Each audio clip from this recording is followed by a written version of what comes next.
This is Yair, Davidiy speaking to you from the land of Israel. I represent Brit-Am, movement of the lost ten tribes of Israel. We search the whereabouts of the lost ten tribes. We have found them. We know where they are. We have found them amongst Western peoples. We have proof of this. We use proofs from the Bible. We also use proofs from rabbinical commentators, the commentaries, the Midrashim, the Talmud, rabbinical writings, legends, anything which is pertinent. We also use secular sources in linguistics, mythology, history, national characteristics, philosophies, anything too which has something to say on the subject, which can throw some light on the subject. We use it and we show how from all the different points of view, from all the different fields of inquiry, they all come together and all show us that the lost ten tribes existed, they were a real entity in world history, and that today they are to be found amongst Western peoples. As we have said very often, and we need to emphasise, we do not say that everyone in those areas is descended from Israel. We say that that is where the descendants of Israel are. That is where the lost ten tribes are. And we assume that in most cases they are a substantial portion of the populations of the countries we find them in. We find in countries where we find they have given national expression to their Israelite constituents. So that is what we have, that is what we are about. So one of our points of evidence, one of our numerous points of evidence is that when we show how the lost ten tribes went to certain areas, they congregated in certain areas, they moved from one place to another, when they broke up into different bodies and they moved around and they came back, they recoalesced with each other, rejoined each other without recognising each other, but they all tended to concentrate themselves in certain areas, and groups from specific tribes tended to go to specific areas, and therefore those areas may be identified with the tribes in question, at least to some degree, and this is the way Divine Providence wanted it. So one of the numerous proofs we have is showing how peoples with certain names, the names of national entities that existed in certain areas, in quite a few cases, and quite a large number of cases, have names that are similar to those of the Israelite tribes, or to clans within those tribes. Those of you who know the Bible a little bit, you'll remember that in Genesis chapter 46, it speaks about when the lost ten tribes, it speaks about the tribes under Abraham, Isaac and Jacob. Jacob was renamed to Israel. Israel begat 12 sons. These sons had children, some cases grandchildren, and they are listed amongst the 70 souls who went down with Jacob to join Joseph in Egypt. And there you find them. You find a list of these names in Genesis 46. And again in Numbers 26, when we are told how the Israelites came up out of Egypt, they'd already become a great and mighty nation, a very numerous people, more than 600,000 males between the ages of 20 and 60, in addition to older people, in addition to women and children. There was a few million people already there. And when they went up out of Egypt, they were already distinguished by 70 different clans. The Bible lists the tribes, and then when it lists the tribes, it gives the names of the families within the tribes. So some tribes had quite a few clans, and some tribes had less, but the Bible lists them. For instance, Dan, the tribe of Dan, only had one clan, given as Hushan or Ashuhan, whereas Benjamin had 12 sons, and they are all listed. They are part of the 70. But nevertheless, the number of clans did not necessarily affect on the number of personages. They're separate considerations. At all events, these clans existed. These clans are recalled, and they are written of. And we also find them later in the Bible. We find them in the book of Numbers. We find them in the book of Chronicles. We find them in other books of the Bible. These kinds of records. We also find archaeological findings mention, and different inscriptions mention the existence of some of these clans in the areas where the Bible placed them. So this is also something of worth noting. And we find these clans later on, people with the same names congregating in the same areas in the West, in Western Europe, congregating in the same areas with people with from other groups, but all belonging to the same tribe and all eventually coming together in the same places. So this is a proof. So as an example of this, we decided to take the most blatant name, the most blatant similarity, because there are similarities that in order to see the similarities, you have to know the meaning of the names, you have to know certain linguistic rules or generalities that enable one sound to be translated or to permutate into another sound, and so on, and then only then do you see how the two names are exactly the same. But there are quite a few cases with the same names, the same original names as written in the Bible, in the Hebrew, remained almost the same right down until the present time. So that is what we decided to do in this talk and in the following talks on this subject, to show how in certain cases the very same names, or almost the very same names, remained, and that can help supplement and complement the other evidence, the other proofs that we have showing that these peoples are descended from Israel. So let us start off. Reuben, the tribe of Reuben. We identify Reuben with people who settled in France. France in Hebrew is known as Zarephath. Zarephath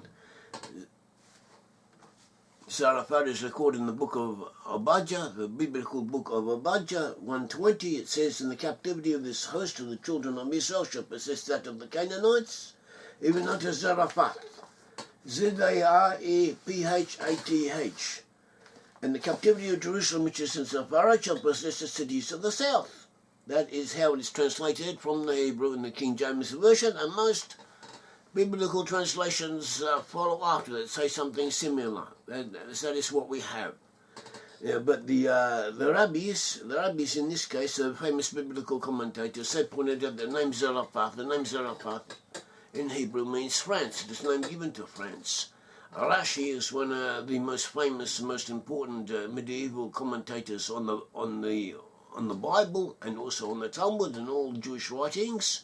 He says that Zarephath means France, and that is referring to the lost 10 tribes. He is especially said is referring to the lost 10 tribes who went to the land which is called France.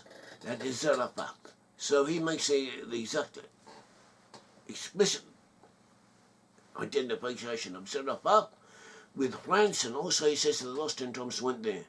Another commentator, the Malbim, in Hebrew, it talks about this great host, the words translated as this great host, Galut HaElazeh, actually can mean this first exile. So the Malbim says it is referring to the first exile. The first exile of the Israelites were those of the 10 tribes. The 10 tribes were exiled before Judah. So the first exile is referring to the lost exile of the lost 10 tribes who went to those areas.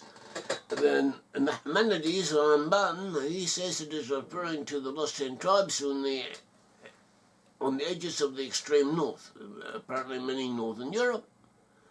Also, Abarbanel says it is referring not only to the exiles who went to France, also to those who went to Britain.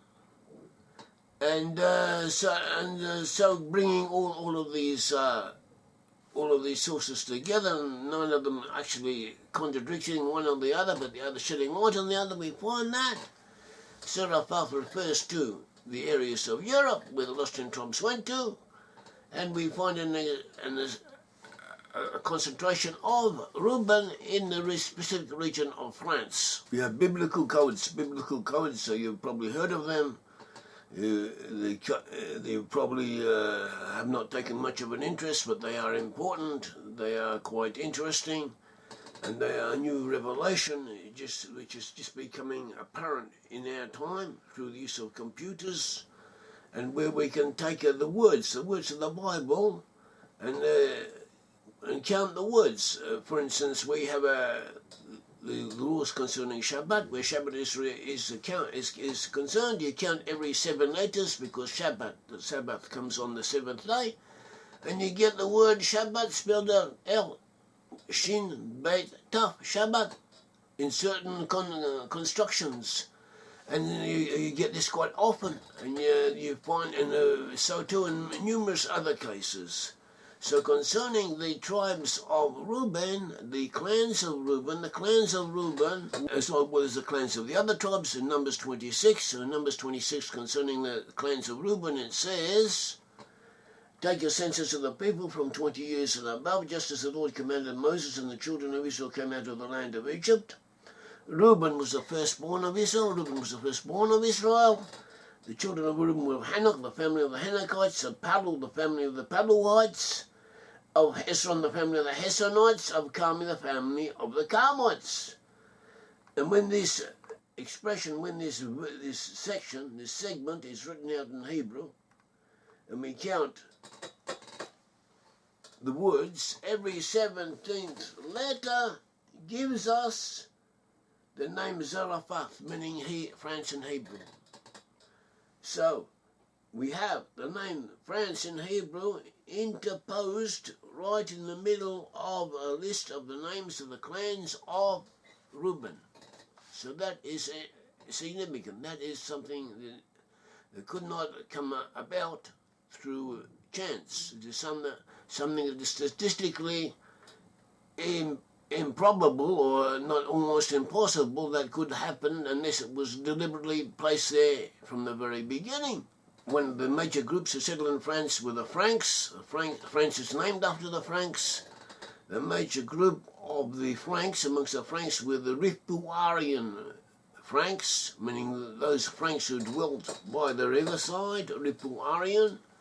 Ripuarian is from a Latin word meaning a riverbank, Ripuari, and different records suggested originally the Ripuari were named Ribuari because the P and the B in Semitic languages can switch around, can be interchanged. So the originally or alternately was known as Ribuari. Ribuari is another way of saying the word Reuben in Aramaic and Hebrew dialects. So that is already an indication that Reuben is associated with France. We have other associations.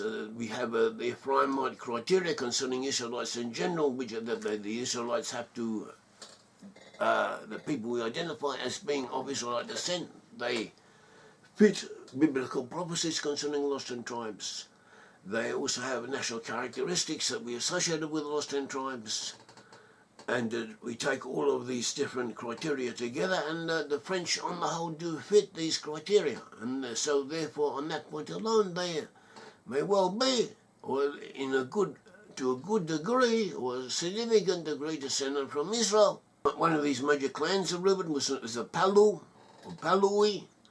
Also you should remember that in Hebrew the letter for P is the same as the letter for F. The P and the F are alternate ways of sounding the same letter according to the sounds, according to the linguistic necessity, and they do not reflect on the meaning of the words. So therefore a word begins with P, may also have given rise to another word that began with F. So the Palu or the Falu gave rise to the Falu Franks. The Falu Franks, who for a time dwelt in Westphalia and West Germany, and after which they moved into France and to the Netherlands and to Belgium. So we fellow, we have this name, a fellow associated with them. There was a portion of the Franks, and this is also one of the major clan names of Reuben. Another group amongst the Franks was a Chazawari, also known, was associated with the Estavons. So they have a name which is similar to the Hetsoni, which was another major group amongst the French. And they too moved into France along with the Franks. And in addition to that, we had other groups who came into France, such as the Vandals and the Burgundians and the Carini. And the Carini have a name which is similar to that of the Kami. The Kami was another section of the children of Reuben. So therefore we have major sections of the children of Reuben, all the sections of the children of Reuben in effect, and most of them have names which are identical to or very similar to the Hebrew names of the major clans of Reuben. So this too is a proof in its own right. And not only concerning the Franks, but concerning all of the Israelite tribes, we find similar points of evidence. And this evidence, when you look at it all together, it is very strong, it is quite convincing, it is impressive. And not very many people know about it, not many people are aware about it. In our book, The Tribes, we have spoken of it. And it should be made known, and that is what we're doing. We're making it known, and we will go ahead, we'll give other talks on this subject, and we'll show how in other tribes too, the tribal clans had names that were later to be found amongst historical entities who moved to certain areas, and that every entity belonging to a certain tribe, pertaining to a certain tribe, seemed to converge together in the same areas. This confirms our impression that certain areas were destined from the very beginning to be those of specific tribes. And this is proof. And this is evidence, and this is worth knowing. And this is what Divine Providence wanted, and we are serving the Almighty by understanding His ways. And this is one way we have of understanding it, and it is connected with biblical understanding. The Bible talks to us and gives us a message of God Almighty, and this is part of the message, and we are in effect doing a good deed, fulfilling an aspect of worshipping God Almighty by understanding His ways, and by understanding what He did and what He intended to do. May the Lord God of Israel bless you. Thank you.